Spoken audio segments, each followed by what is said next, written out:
is the TVC News, our top stories.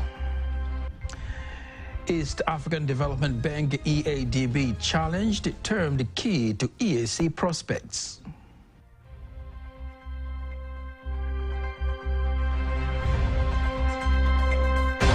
Annual ICT Conference 2026 kicks off. Government assures support. Ensure that we create an environment where those startups, they will grow and change from being a startup or maybe later on to be bigger enterprises.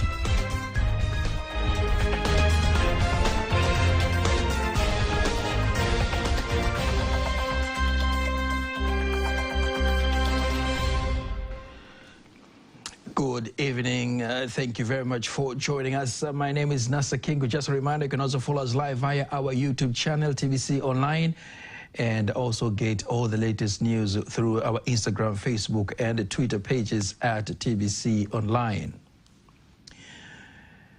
We start in Dodoma, where the Minister of Finance, Ambassador Hamis Musa Omar, urges the East African Development Bank, EADB, to come up with more creative methods in collaborating with the government and the private sector so as its contribution to the development of the East African Community member countries becomes vividly substantial. Here are more details. He gave the call in Dodoma when he met and held talks with the board of directors of the bank of various development issues, including opportunities for cooperation between the Tanzanian government and the bank. Ambassador Omar insists the bank is key in development process of the East African Community countries, and if used well, it can make the region a model of economic and social development in Africa. Mageuzi ya kiuchumi nao ni sehemu kubwa sana na muhimu sana ya maendeleo. Economic reforms are a critical pillar of development. When we say we are providing support, this includes improving access to affordable financing for the private sector. There are also key sectors that require close attention, particularly connectivity. As well, we still need substantial resources in maritime transport, aviation, surface transport, such as ships and roads, as well as communications to full drive development, across these regions. On the other hand, the chairperson of the board of directors of the East African Development Bank, Dr. Charles Momwaja, says the bank was established in 1967 with the aim of contributing to the economic development of the region and its people. He reassures the bank to be prepared to implement a new strategy to enable stakeholders to understand the various opportunities available in the bank for not only governments but also the private sector. Private sector pia waweze kuelewa kwamba kuna hii window. The private sector also needs to understand that this development bank window exists. It is an opportunity for the private sector as well, not only for the government. The East African Development Bank Acting Managing Director, Bernard Mono, says his bank is ready to provide loans to the public and to the private sectors to boost economic development for East African countries, including Tanzania. The core mandate of establishing the bank from the very beginning was to stimulate development in member countries by working closely with the government institutions and the private sector. Since the bank was established here in Tanzania, it has implemented numerous initiatives and financed many development projects. The meeting was also attended by the Deputy Permanent Secretary of the Ministry of Finance, Amina Hamis Shaban, the Commissioner of the Department of External Finance, Rashid Bade, the Country Manager of the East African Development Bank, Stephen Wambura, and other senior officials of the Ministry of Finance. Caroline Maleo, TVC News. From the capital city, we move now to the commercial city, where the Minister of Communication and Information Technology of United Republic of Tanzania, Angela Kairuki, says Tanzania remains committed to ensure inclusive digital economy, prioritizing youth and women through continuous reviews of policies, laws and regulations, together with setting up concrete systems to guide the sector. She made the remarks while inaugurating the Tanzania Annual ICT Conference in Dar es Salaam, insisting that National Digital Economy Strategic Framework 2024-2034 outlines countries' determination to support local innovators. Kama serikali, tunaendelea kuboresha sera, sheria. As the government will continue to improve policies and laws, strengthen regulatory systems, and create a friendly and enabling environment without stifling the creativity of our young people.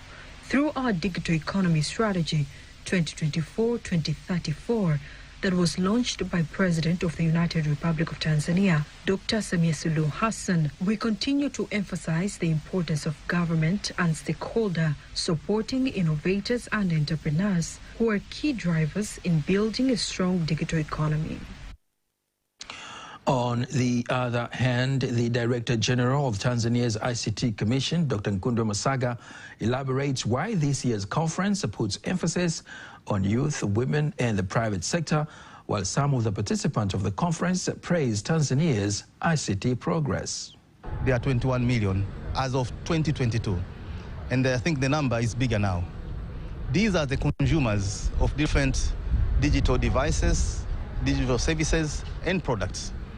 So looking at them, it is very important to understand, first, what they have achieved so that we can be able to boost them to achieve more. What are the challenges that they face so that we can align our policies to ensure that we target 21 million people to participate. And then to listen to them, what they want us to do so that they can be able to succeed. Because most of the youth, they are eager to open startups, and we want to ensure that we create an environment where those startups, they will grow and change from being a startup or maybe later on to be bigger enterprises. The 9th Tanzania Annual ICT Conference, organized by the ICT Commission in collaboration with local and international partners, is set to take place in Dar es Salaam from today, January 19th to 23rd, 2026. We move now to the health sector, where Minister for Health, Mohamed Mchengerwa, says the Tanzanian government is committed to ensure a friendly and conducive environment for both local and foreign investors by guaranteeing them of a reliable market for medicines, vaccines, and medical equipment.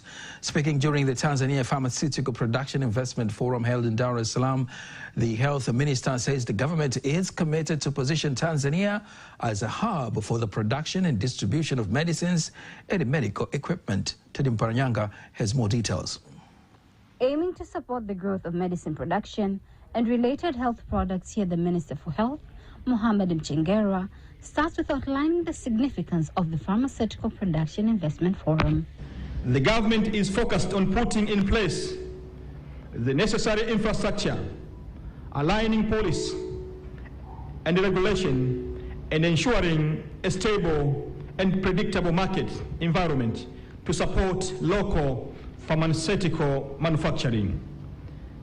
The forum comes at a moment, providing opportunity to examine how government-led infrastructure, readiness, and market assurance can support increased local manufacturing, research and development, technology transfer and investment, with direct implication for health security, economic growth, job creation, and industrial development. Then he assures invested in pharmaceutical and medical equipment industries of a reliable market within the country. Pharmaceutical hubs have reduced production costs, accelerated the regulatory process, and enabled manufacturers to scale efficiently while meeting international quality standards.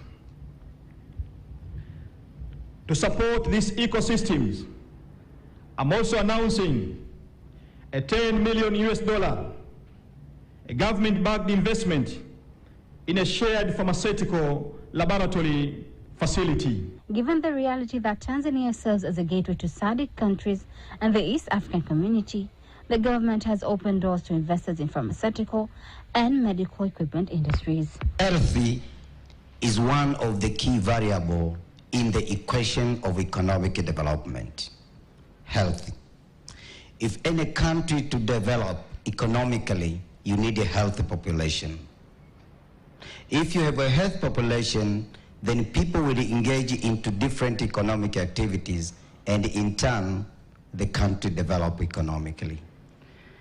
And we do understand for the country to have a healthy population, and then there is a primary prevention where the sector of health, making sure people, they don't get illness. But also it is mandated to make sure that when people get ill, there is a medication to treat the people so they could come to the population, then they can continue with their economic activities. Permanent Secretary, Ministry of Health, Dr. Seishi Kalage, says it is evident that health is a key pillar in the economic growth of the nation, and Tanzania is committed to position Tanzania as a hub for the production and distribution of medicines and medical equipment. Tanzania's $425 million World Bank funded initiative, Higher Education for Economic Transformation, HEET, is driving significant reforms across 22 higher education institutions in the country. The project aims to align academic programs with labor market demands and improve learning environments and infrastructure. Speaking to TBC News, former President Jakaya Mrisho Kikwete, who is also the Chancellor of the University of Dar es Salaam, says the project has been a game changer in the Tanzania's education system, which emphasizes a shift to skills-based competence-driven learning model and integration of technology. Here he is, talking to my colleague, Antonia Kivaria. Did you ever see yourself? No. You know, after retiring, I thought I would just be busy with my resting, taking a break, and what I've been doing all this time is just retired to my village from Soga with my cows, with my pineapples, with my maize. That's it. But of course,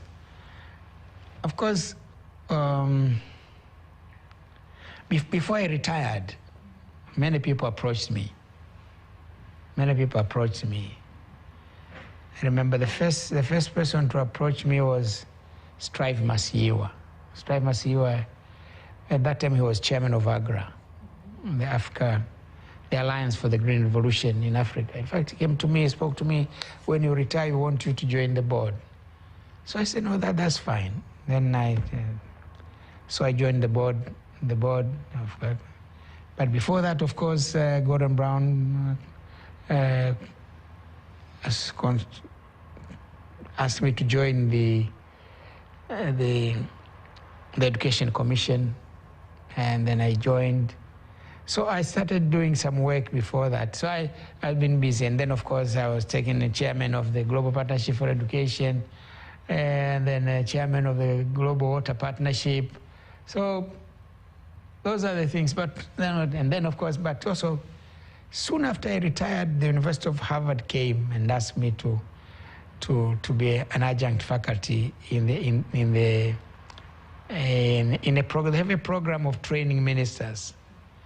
They said called Harvard Ministerial Leadership Program. They asked me to join. I thought it was just going to be a one-off. In fact, this is the first thing I did.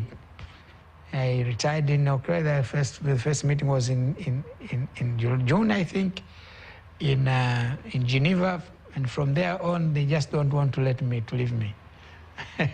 So that's what kept me busy. And then, of course, then President Magufuli appointed me to be Chancellor of the University of Dar es Salaam, and President Samia is satisfied that I continue, so this is what I'm doing. So in everything that I've been given, I'm trying my best to live up to expectation. Otherwise, you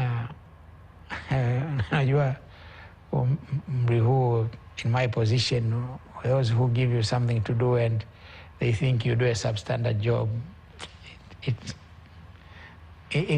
is not up to my reputation.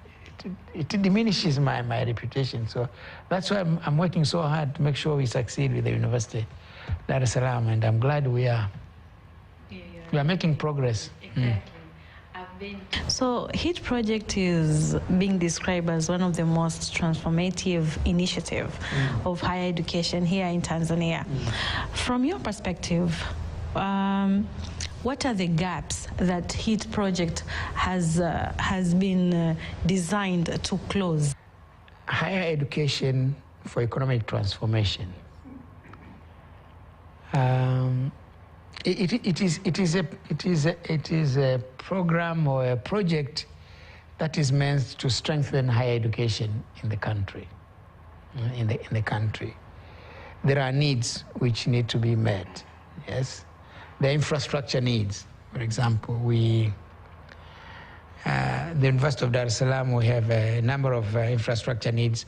We have some buildings that we are building. We're also building capacity for teaching and learning.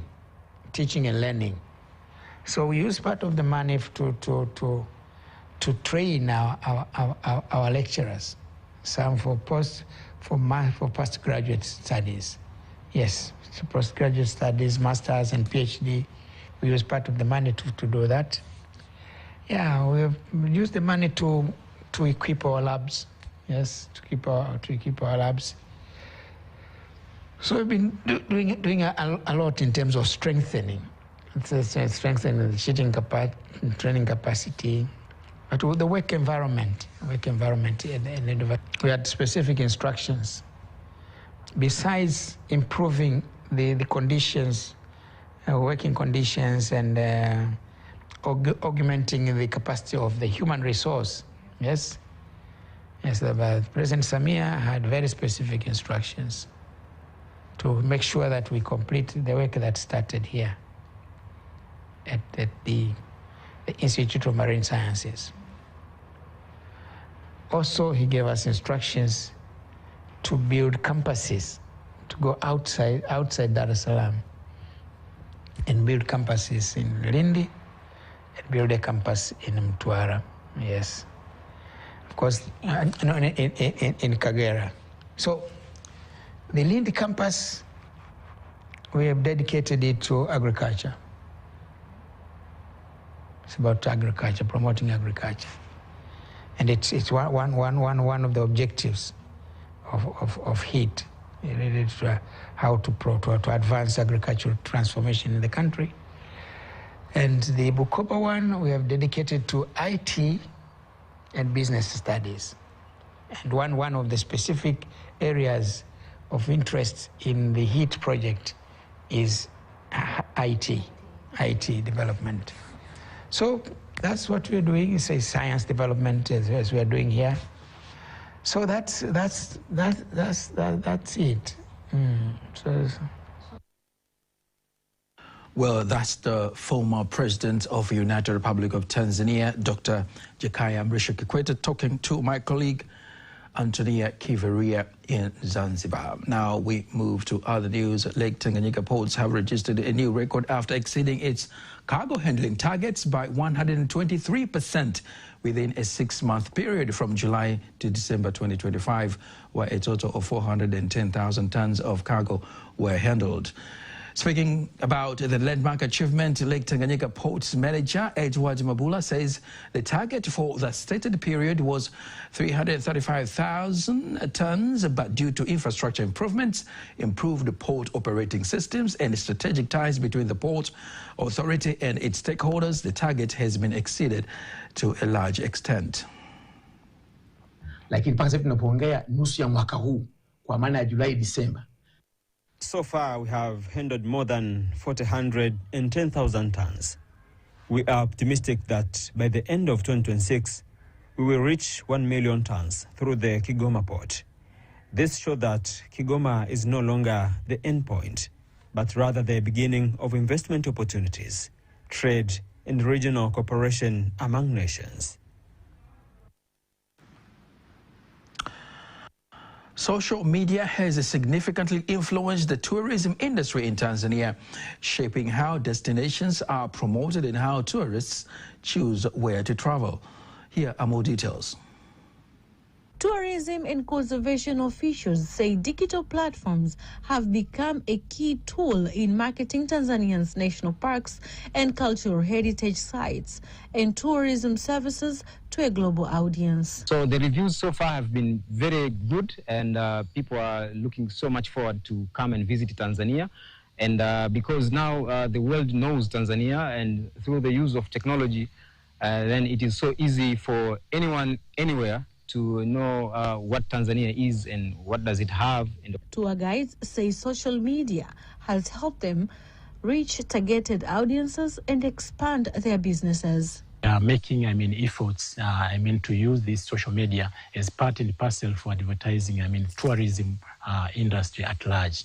As we know, currently each and every national park have got its own Instagram account, where visitors or tourists or any person who is in need of information inside the park can easily access this kind of social media. So TANAPA at large puts much effort in the use of social media accounts to attract more visitors, especially those younger generation. Tourists also say they rely on social media to explore and compare destinations before making travel decisions. I think the use of social media is probably a big deal, because that's how a lot of people, like I know where I come from, that's where they find a lot of things out on. And, everyone's on their phone scrolling and stuff all the time, wherever you seem to go. So I think it's probably one of the most effective ways to market something. And now, before we wind up our local news tonight, let us now have a look at today's exchange rates according to the Bank of Tanzania, BOT.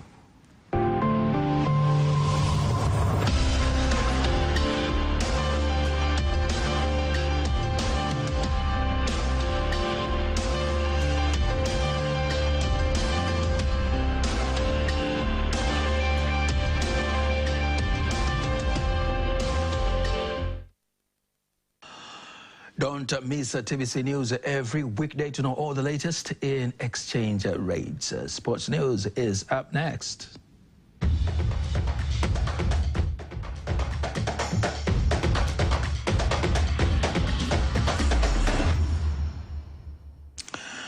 Well, what else the world talks about than sports? The Confederation of African Football, CAF, condemns the unacceptable behavior of some of the players and officials during the CAF Africa Cup of Nations in Morocco 2025 final between Morocco and Senegal in Rabat last night.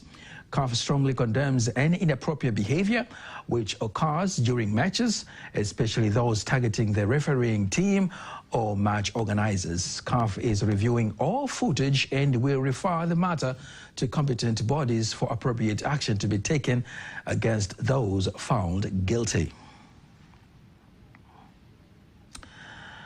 Young Africans head coach here in Tanzania, Pedro Goncalves, says he gave a chance to new players to start the game against Mashujaa Football Club to display their skills and quality in the team as they prepare to face Al Ahly in the Champions League group stage match to be played on Friday in Egypt. Head coach Goncalves believes that the match has provided enough match fitness and intensify the new players, hoping they will display similar quality against Al Ahly in a CAF Champions League match.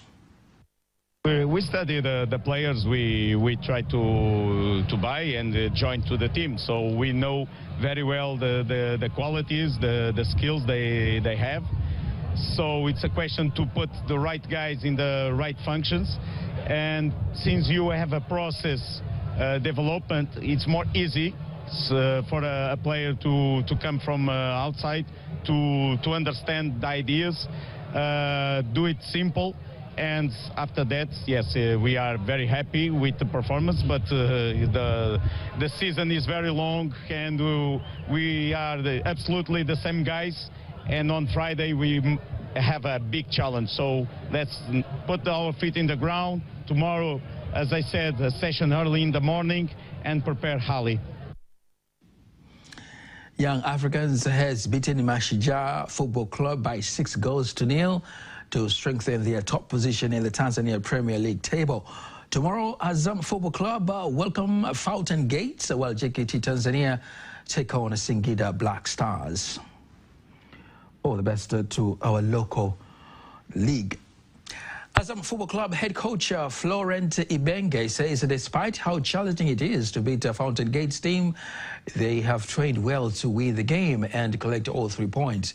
Ibenge adds that they will play more attacking football against Fountain Gates, hoping to outshine them and become victorious. For me, the most important game is the next one. It's Fountain Gate, so we are going to put the best squad as possible to take the 3 points. And after that, we have 5 days before the game in Nairobi, so we have a lot of time to prepare this game. So the most one is against Fountain Gate. Azam Football Club will host the game at their home grounds, Azam Complex Chamazi Stadium in Dar es Salaam. And that's the sports news. Now, before we conclude the news bulletin for tonight, let's take a look at the weather forecast for the next 24 hours. Hello dear viewers, and thank you for joining us for the weather forecast. And by starting for tonight, we expect western part of the country together with Rukwa regions are expected to feature with particle condition, thunder showers over a few areas. And for the rest part of the country are expected to feature with particle conditions. And for tomorrow, we expect the wind to flow at the speed of 20 kilometers per hour over Lake Rukwa together with Lake Nyasa, and the speed of 30 kilometers per hour over Lake Victoria, Lake Tanganyika together with the southern coast. While for the northern coast, wind is expected to flow at the speed of 40 kilometers per hour, and the state of the sea is expected to be moderate up to rough. And the Meteorological Authority is issuing an advisory of short periods of strong winds reaching 40 kilometers per hour is issued over some areas of the northern coast. So precautive measures should be taken. And rainfall models are still portraying the presence of rainfall signals over most parts of the country. And for tomorrow, we expect Kagera, Geita, Mwanza, Shinyanga. Western part of the country together with Rukwa regions are expected to feature with particle condition. Thunder showers over a few areas together with sun periods. Beya, Songwe, Iringa, Njombe together with Ruvuma regions are expected to feature with particle condition.